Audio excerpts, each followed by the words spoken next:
कहानी थोड़ी सी बड़ी है लेकिन स्टोरी बहुत अच्छी है। कहानी को आप सभी पूरा ज़रूर सुनिएगा और स्टोरी कैसी लगी आप लोग कमेंट करके भी ज़रूर बताएं। कहानी अगर आप सभी को पसंद आए तो वीडियो को आप सभी प्लीज़ लाइक कर दीजिएगा, शेयर भी आप सभी कर दीजिएगा और अगर आपने अभी तक चैनल को सब्सक्राइब ना किया हो तो सब्सक्राइब भी कर लें। तो शुरू करते हैं आज की स्टोरी। रात के 8 बजने वाले थे। श्रीयंत सड़क की भीड़ से उलझा हुआ कार ड्राइव करता हुआ ऑफिस से घर जा रहा था, पर दिमाग में विचारों का घमासान व दिल में भावनाओं की उठापटक जारी थी। ऑफिस में रीनी का फ़ोन आया था कि कियान की तबीयत ठीक नहीं लग रही, डॉक्टर को दिखाना पड़ेगा, पर चाहते हुए भी वह जल्दी नहीं निकल पाया था। बॉस ने 6 बजे मीटिंग रख ली थी। अति व्यस्त नौकरी और घर गृहस्थी की गाड़ी पटरी पर बिठाते बिठाते कभी कभी उसका हृदय अत्यधिक खिन्न हो जाता था। कार पार्किंग में लगाकर अपने फ्लैट पर पहुंचकर उसने घंटी बजा दी। रीनी जैसे तैयार ही बैठी थी। दरवाज़ा खोलते ही शुरू हो गई। अब आ रहे हो? बच्चे की भी चिंता नहीं है तुम्हें? हर समय बस नौकरी नौकरी। अगर बच्चे को कुछ हो गया तो क्या करोगे इस नौकरी का? घर आकर उसको पानी भी नहीं पूछा था। दिन भर क्लांत तन मन रीनी की उलझने से उबल पड़ने को बेचैन हुआ। दिल कर रहा था कपड़े बदलकर एसी और पंखा चलाकर बिस्तर पर लेट जाए, पर कियान को डॉक्टर को दिखाना जरूरी था। उसने कियान का माथा छुआ, बुखार से तप रहा था। चलो जल्दी चलो। वह बिना रीनी की बात का जवाब दिए बाहर निकल गया। डॉक्टर के पास से वापस आए तो दिल और भी खिन्न हो गया। 5 वर्षीय कियान को वायरल हो गया था, मतलब कि अगले कुछ दिन व्यस्त से भी व्यस्ततम निकलने वाले थे। रीनी, तुम ड्राइविंग क्यों नहीं सीखती? कार नहीं तो स्कूटी ही सीख लो, कई मुश्किलें आसान हो जाएंगी। एक दिन श्रीयंत रीनी का मूड अच्छा देखकर बोला, घर गृहस्थी व बच्चा संभालो या फिर किस समय जाऊं सीखने, तुम ही बताओ। सीखने की इच्छा रखने वालों को पूछना नहीं पड़ता, वो समय निकाल ही लेते हैं। श्रीयंत भन्नाकर बोला, तुम तो बस हवा में बातें करते हो। मुझे नहीं सीखना और सीखने की ज़रूरत क्या है? ज़रूरत तो बहुत है। छोटे छोटे कामों के लिए मेरा मुंह देखती हो। आजकल महिलाएं कितनी आत्मनिर्भर हैं। आत्मनिर्भर? मैं पैसे नहीं कमाती इसलिए कह रहे हो? अच्छी खासी डिग्री है मेरे पास, चाहूँ तो मैं भी कमा सकती हूँ, पर तुम ही नहीं चाहते। रीनी उसकी बात समझे बिना बातचीत का रुख मोड़ते हुए बोली। श्रीयंत का दिल किया फट पड़े। एक स्कूटी कार सीखने के लिए समय नहीं है, घर बाहर के काम हो नहीं पाते, नौकरी करना क्या आसान है? पर यथासंभव स्वर को शांत रखकर बोला, यह मैंने कब कहा? आत्मनिर्भरता का मतलब सिर्फ पैसा कमाना ही नहीं होता। स्कूटी या कार ड्राइविंग आने से बाहर के सभी काम तुम खुद कर सकोगी। इन बातों में आत्मनिर्भर होना आज की गृहिणी के लिए कितना आवश्यक है। एक पति को कितनी मदद मिलती है इससे। आजकल तो माता पिता ही शादी से पहले यह सब सिखा देते हैं लड़कियों को। मेरे पिता ने अच्छा खासा दहेज दिया था, कार ड्राइविंग नहीं सिखाई तो क्या? कार तो दी थी। रीनी चिढ़कर बोली, उफ, तुम्हारे पिता और तुम्हारा दहेज मांगा किसने था? आजकल इस दहेज की ज़रूरत नहीं होती। ज़रूरत है लड़कियों को जमाने के अनुसार अंदर बाहर के कामों के लिए परफेक्ट बनाना, कोरी डिग्री लेना नहीं। तुम्हें ड्राइविंग नहीं आती, सीखना भी नहीं चाहती, इसलिए बाहर के छोटे से छोटे कामों के लिए मुझ पर निर्भर रहती हो। अस्पताल से घर आते ड्राइव करते हुए श्रीयंत यही सब सोच रहा था। अगर आज रीनी खुद ही समय से कियान को डॉक्टर को दिखा लाती तो न उसकी तबीयत ज़्यादा खराब होती और न उसे ऑफिस से घर आकर इस कदर परेशान होना पड़ता।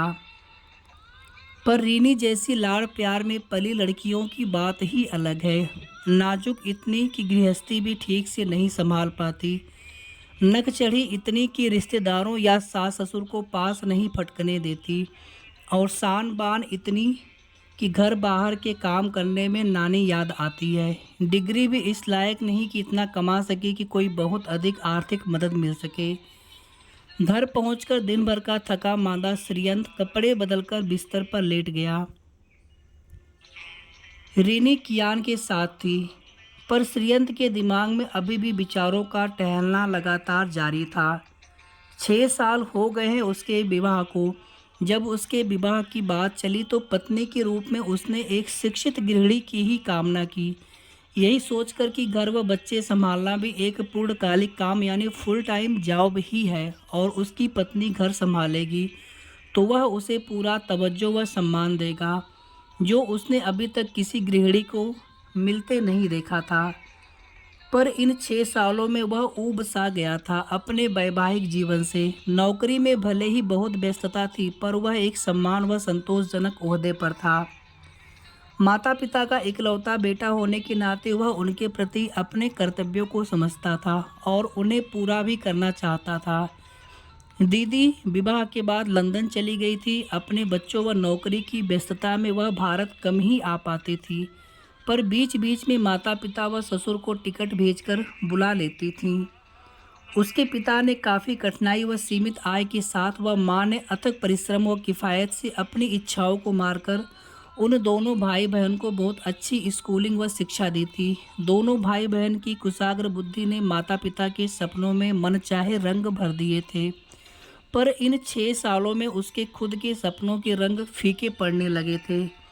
वह घर बाहर आजकल की स्वतंत्र व स्वच्छंद युवतियों के नए विचार सुनता हुआ पढ़ता था, जिन्हें विवाह एक गुलामी से अधिक कुछ नज़र नहीं आता था। आखिर क्यों करे वे विवाह? विवाह करने व बच्चे पैदा करने में उन्हें अपने जीवन की सार्थकता नज़र नहीं आती थी। लेकिन जब वह अपने जैसे युवकों के बारे में सोचता है तो पूछना चाहता है कि उनके जीवन की कौन सी सार्थकता है विवाह करने में। क्यों करे वे विवाह? क्यों पीसे वे गृहस्थी की चक्की में? अच्छा कमाते हैं तो क्यों न रहे स्वच्छंद? आखिर क्यों बने वे कोल्हों के बैल? क्यों बांधे गले में घंटी? पिछली पीढ़ी तक क्या हुआ, इस फालतू की बहस में वह नहीं पड़ना चाहता था। पर आज के समय में विवाह को अधिकतर लड़कियों की नज़र से ही क्यों देखा जा रहा है? लड़कों की नज़र से क्यों नहीं सोचा जाता? लेकिन किसी से कह नहीं पाता था अपने दिल में उबलते इन विचारों को। माता पिता ऋषिकेश के पास एक छोटे से गांव में रहते थे। रिटायरमेंट के बाद पिता अपने गांव के घर में ही रहने चले गए थे। दोनों भाई बहन की शिक्षा दीक्षा के बाद वे शहर में अपने लिए एक अदद छत बनाने लायक भी नहीं बचा पाए थे। वह अपने असहाय माता पिता को अपने साथ रखना चाहता था, लेकिन रीनी को उनका अस्थायी तौर पर रहना पसंद नहीं था।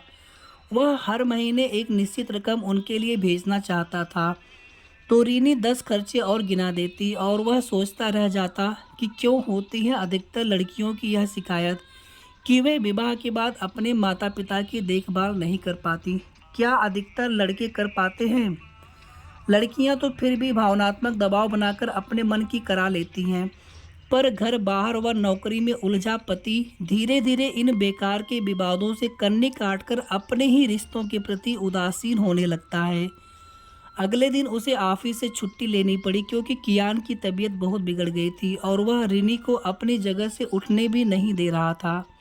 शाम को उसके बचपन का दोस्त शिवम उसका हालचाल लेने आ गया। दोनों दोस्त साथ बैठकर एक दूसरे को अपना दुखड़ा सुना रहे थे। यार तेरा अच्छा है तूने नौकरी पेशा लड़की से शादी नहीं की। बातचीत के दौरान शिवम बोला, अरे इसमें क्या अच्छा है, तेरी पत्नी नौकरी वाली है, कम से कम इतनी आय तो हो ही जाती है कि तू अपने घर वालों की थोड़ी मदद कर सके। मैं तो चाहते हुए भी नहीं कर पाता हूँ, तो मैं कौन सा कर पाता हूँ। रियाना की नौकरी किस काम की? आमदनी अठन्नी, खर्चा रुपया जो कमाती है उस पर सिर्फ अपना ही हक समझती है। अपने शौक व मौज पर खर्च करती है और अपने माता पिता भाई बहन पर खर्च करना अपना अधिकार समझती है। पर मैं ऐसा नहीं कर सकता, मुझे तो पूरी गृहस्थी चलानी है। रियाना से सलाह लिए बिना अपनी मर्जी से अपने घर वालों पर खर्च भी नहीं कर सकता और न ही उन्हें बुला सकता हूँ। रियाना हंगामा खड़ा कर देगी, लेकिन उसके घर वाले जब तब आ धमकते हैं। मेरे मूड की परवाह किए बिना रियाना उनकी खूब आओ भगत करती है। आखिर घर और किचन पर तो पत्नी का ही पहरा हुआ हक होता है ना, फिर कमाती भी तो है। शिवम व्यंग से मुस्कुराया। इससे तो अच्छा था नौकरी ही न करती और ठीक से घर संभालती। अब तो नौकरी करके रौब अलग झाड़ती है। एक तुम्हें थोड़ी न थक कर आए हो। अब उससे कोई पूछे, चलो नहीं थकता, मैं छोड़ देता हूँ नौकरी, मैं संभालता हूँ घर, पर उसकी तनख्वाह से पूरे खर्चे जाएंगे क्या? शिवम एकाएक भन्ना गया। सही कह रहा है, पर रीनी चाहे नौकरी नहीं भी करती है, पर इतनी नाजुक लड़कियां तो घर भी ठीक से नहीं संभाल पाती। सब्जी काटने से भी हाथ खराब होते हैं, खाना बनाना भी ठीक से नहीं आता, बस थोड़ा बहुत सुपरविजन ही हो पाता है। शौक दुनिया भर के हैं जिसके लिए पैसा चाहिए। नौकरी के साथ साथ घर में भी उसकी मदद करनी पड़ती है। कभी कभी तो दिल करता है भाग जाऊं कहीं। श्रीयंत ने भी दिल की भड़ास निकाली। दोनों दोस्त अपनी अपनी आधुनिक पत्नियों के रवैये से परेशान अपनी बातों में मशगूल थे कि अचानक वीरेन आ टपका। वीरेन भी बचपन से उनके साथ पढ़ा था, पर तेज बुद्धि का वीरेन इंजीनियर था, उसकी पत्नी भी इंजीनियर थी। दोनों ने प्रेम विवाह किया था। अरे क्या गुफ्तगू चल रही है मेरे बिना? कुछ नहीं, आजा तू भी शामिल हो जा हमारे पत्नी पुराण में। शिवम हंसता हुआ बोला। ये क्या शामिल होगा? सनिका इसके बराबर का कमाती है, आधी से अधिक प्रॉब्लम तो यूं ही सॉल्व हो गई। परेशानियां तो सब जगह रहती है। उनकी बात समझकर वीरेन गंभीरता से बोला। मेरी परेशानियां कुछ अलग तरह की हैं। वो क्या? दोनों दोस्त बोल पड़े। 7 साल होने को है शादी हुए, घर वाले जोर डाल रहे हैं और अब मुझे भी लगता है कि परिवार बढ़ाने के बारे में सोचना चाहिए, पर सनिका के पास फुर्सत नहीं। अब तुम ही बताओ कि बच्चा कैसे होगा? दोनों दोस्त मुंह बाए उसे निहारने लगे। सनिका का क्या कहना है इस बारे में? श्रीयंत बोला। इस साल तो नहीं, उसका यही जवाब होता है, और यही कहते कहते वह खुद 37 की हो गई है। कब सोचेगी?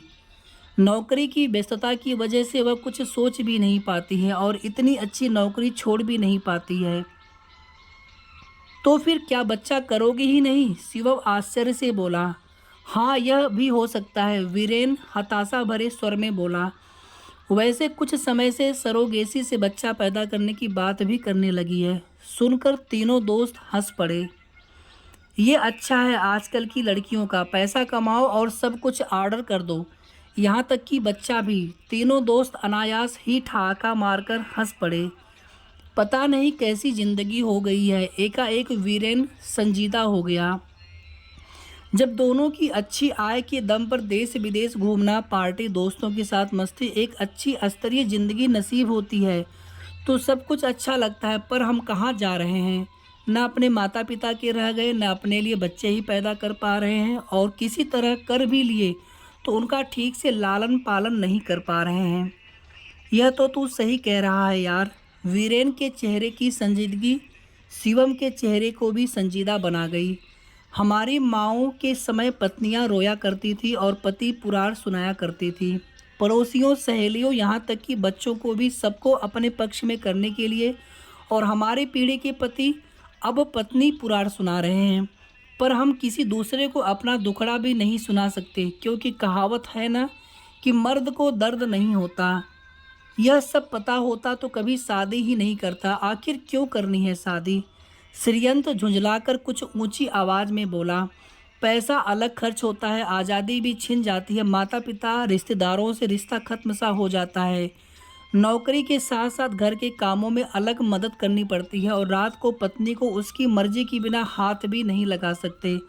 आखिर कोई बताए मुझे कि आज के लड़के विवाह क्यों करें? श्रीयंत बिल्कुल भाषण देने वाले अंदाज में बोला।